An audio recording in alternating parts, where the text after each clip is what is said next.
Hello and welcome to show number 16 from the Hive. Lorna, Lisa and Joe Dodds, the usual panel. And today we're going to be talking about a topic that unfortunately seems to be becoming more and more featured in the news bulletins at the moment, and that's redundancy or fears of redundancy.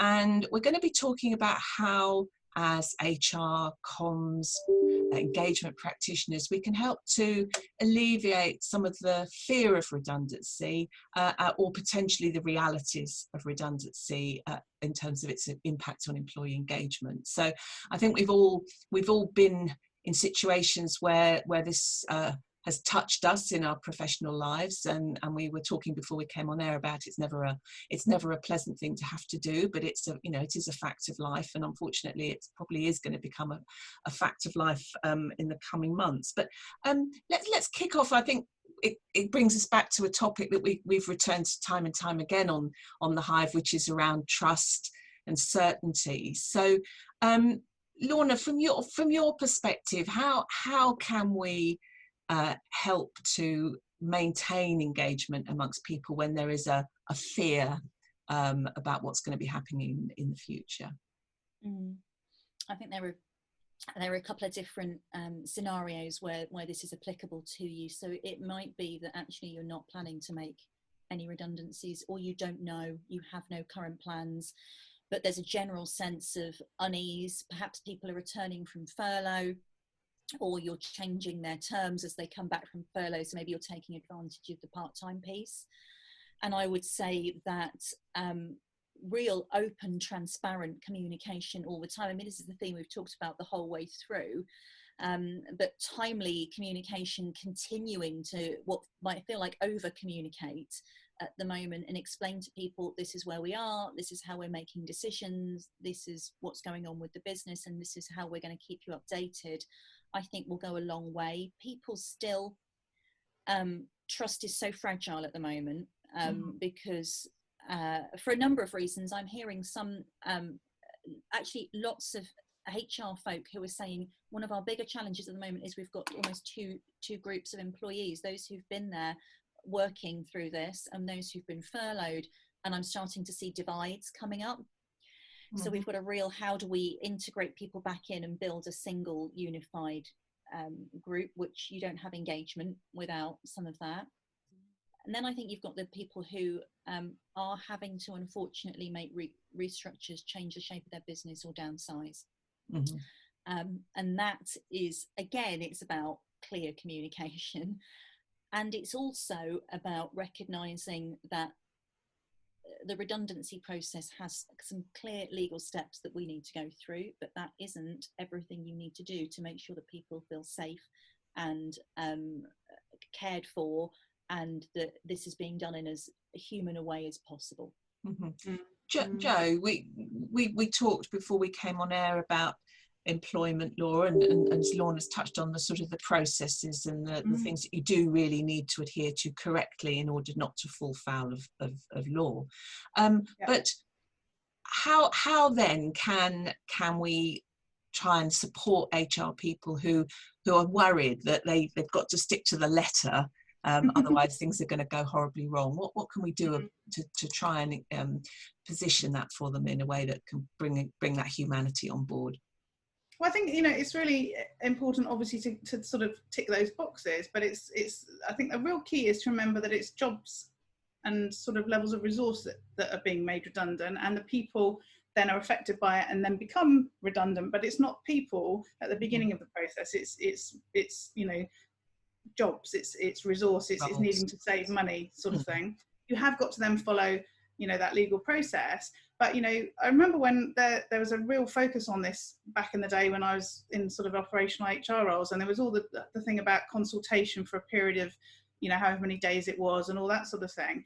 And it used to be seen as we've got to consult because that's what the law says. Well, the reality is we need to consult because we know we've got to save this money and get rid of particular jobs potentially, but who knows? At the end of the consultation, you might have got rid of that job and not that one. You might have found a whole new way of doing things. And, there's been organisations where they've completely changed the way they've operated, restructured and found new ways of saving money. People have taken reduced hours and all that sort of stuff because they've consulted properly. So it's that having those conversations and understanding that if you don't have the conversation, if you leave a vacuum, people will create their own story about what's happening.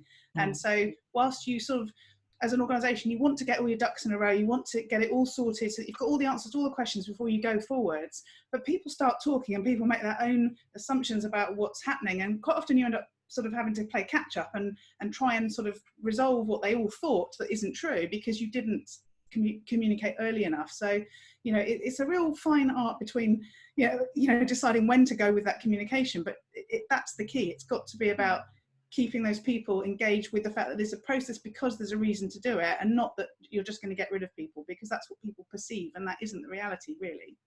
It comes back to the whole certainty thing, Lorna, doesn't it, that we've talked about umpteen times before. Yeah, I mean, I think people do like certainty. One of the things that I see happens quite a lot, and it's just human nature, at the beginning of a redundancy process, and of course the legal process is that the first meeting is a proposal, positioning, this is the business context, this is the problem that we need to try and solve, and this is the proposal we're putting forward to you as a means to try and solving it, but we now want to understand your view on this and enter into dialogue. That's the spirit of the information and consultation of employees regulations, right? That's the spirit of it. What it very often turns into is right, we've decided on the solution, we've got to go through these legal loopholes, we're just going to tell people what we're doing. By which point, the people who are being communicated with, all they hear is, I'm going to be made redundant. I'm going. They don't feel consulted with, they don't feel engaged. And at that point, you've lost them. You've sent them into stress response because it's this uncertainty, because actually they haven't heard, we're going to consult with you and it's meaningful, because very often it's not that meaningful. No. What they've heard is, we're going to make some redundancies. It might be you, we're not going to tell you for 45 days. Yeah.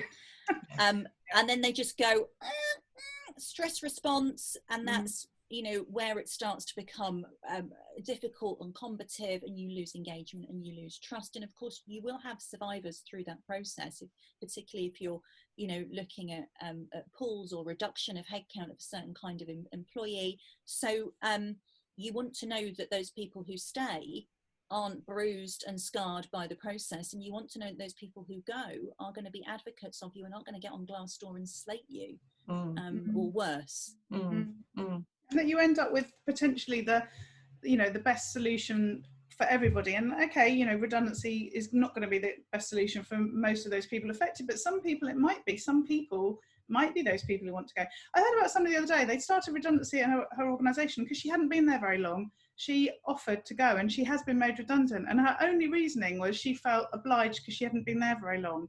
And you think from an organisational point of view, that may not have been the right thing. And there might be individuals who wanted to take redundancy and didn't ask because of whatever reason, and she stepped forwards and they took that decision, and all round it may not have been the right end result, and yet she was making an individual decision based on flawed information, really. She fell on her sword. Well, and it's really interesting, isn't it? Because of course that's the certainty piece playing out, because our human nature is, I need to know what's going on. And actually in that circumstance, maybe it was just more comfortable to take control of the scenario, put herself forward, and then she knows where she is, than to live through the uncertainty of a process. And this is an opportunity as well, isn't it, to come back as well to the communication agenda, to spell out your organisational purpose and vision and where we're going and why we're going there, and putting things into context, albeit the news may ultimately not be great for everybody, because inevitably it won't be, but you still have to continue to be making the point, and the messages need to be going out as to why you're doing what you're doing and why this is part of the future direction of the organisation for those people who are going to be left behind and stay, to maintain their sense of why they're still here. Yeah, and I've seen this done really well with businesses who, particularly at the moment where people go, I get it, there's a global pandemic, we've had to fundamentally shift the way we do business, I understand, and I see why you're doing it. And there are others who just go, this is just another 6-month reshuffle, you'll do it again in 6 months and I don't really care why you're telling me. Yes. Sort of want to be in the former group, don't you? I think you do. Yeah, I think you do. But then you get the people with the guilt of staying, don't you? And so engaging who you have left after, even if you've handled it well, really, really well, there's still potentially issues around the people who have left feeling bad because they didn't lose their job, and that it impacts engagement.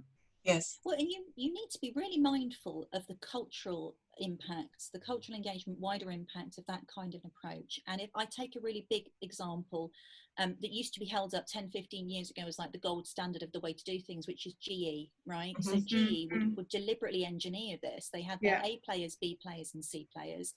Your C players was your bottom tranche, your underperformers, and you would go once a year. They would sweep those out, right? And the legacy of that culturally for GE is this culture of fear, and a culture of, I'm just trying to keep myself in the A pool, whatever it takes to be in the A pool. So your engagement drops, your trust drops, and people are perpetually scared of being perceived to be underperforming and being out in the next tranche. That's actually, there's a really interesting article in Work, which is a CIPD monthly or quarterly magazine that comes out, and it's like 6 pages on the GE story and Jack Welch's fall from glory around that, because not only did he not deliver the shareholder value that he was really wanting to do, the culture that he left behind as a result of some of that is just toxic. Yeah, absolutely. Okay, we're nearly out of time, ladies, so one very quick finish up from you, Jo. If there was one thing that you want people to take away and put at the heart of their thinking at the moment on this. Communicate, and treat people individually. Lorna, how about you? One thing. Truly consult. If you really mean that you want to engage your employees, actually consult. Really do it. Let's not go through the motions. Yeah, excellent. Lovely. Jo, thank you. Lorna, thank you. And thank you for listening. Bye-bye. Bye.